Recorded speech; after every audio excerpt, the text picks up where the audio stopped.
Hello friends, আজকের ভিডিওতে আমরা দেখব যে ফোনের অটো কল রেকর্ডিংকে কিভাবে অন করতে হয়। যদি আপনি আপনার ফোনে অটো কল রেকর্ডিংকে অন করতে চান, যাতে কেউ কল করলে বা আপনি কাউকে কল করলে সেই কল অটোমেটিক রেকর্ড হয়ে যায়, তাহলে আজকের ভিডিওটি সম্পূর্ণ দেখুন। এই ভিডিওটি দেখে আপনি খুব সহজেই আপনি আপনার ফোনে অটো কল রেকর্ডিংকে অন করতে পারবেন। তাহলে কেউ কল করলে সেই কল অটোমেটিক রেকর্ড হয়ে যাবে। তো এখন বন্ধুরা, ফোনে অটো কল রেকর্ডিংকে অন করার জন্য সবার প্রথমে আপনি ফোনের ডায়ালারকে ওপেন করবেন। ডায়ালারকে ওপেন করার পর এখান থেকে আপনি থ্রি ডটে ক্লিক করবেন। তারপর এখান থেকে আপনি কল সেটিংসে ক্লিক করে দেবেন।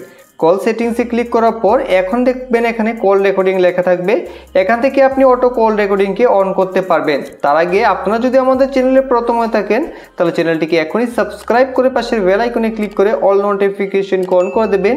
আর যদি ভিডিওটি ভালো লাগে একটি লাইক করে দেবেন। আপনাদের এক লাইক আমাদের মোটিভেট করে পরবর্তী ভিডিও বানাতে, এবং এই ভিডিওটিকে আপনাদের বন্ধুদের সাথে শেয়ার করে দেবেন, যাতে তারাও তাদের ফোনের অটো কল রেকর্ডিংকে অন করতে পারে।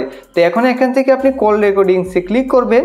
তারপর এখান থেকে আপনি রেকর্ড অল কল অটোমেটিকলি এই অপশনটিকে সিলেক্ট করে নেবেন। তো এই অপশনটিকে সিলেক্ট করে দিলে কি হবে, এখন যখন আপনাকে কেউ কল করবে সেই কল অটোমেটিক রেকর্ড হয়ে যাবে, এবং রেকর্ড হওয়া অডিও বা সেই কল রেকর্ডিং আপনি শুনতে পারবেন আপনার ফোন থেকে রেকর্ডার অ্যাপ্লিকেশনটিকে ওপেন করে। তো আপনি ফোন থেকে রেকর্ডার অ্যাপ্লিকেশনটিকে ওপেন করে নেবেন।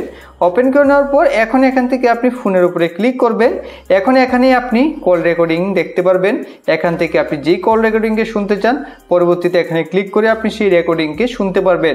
তো এইভাবে খুব সহজেই কিন্তু আপনি আপনার ফোনের অটো কল রেকর্ডিংকে অন করতে পারবেন।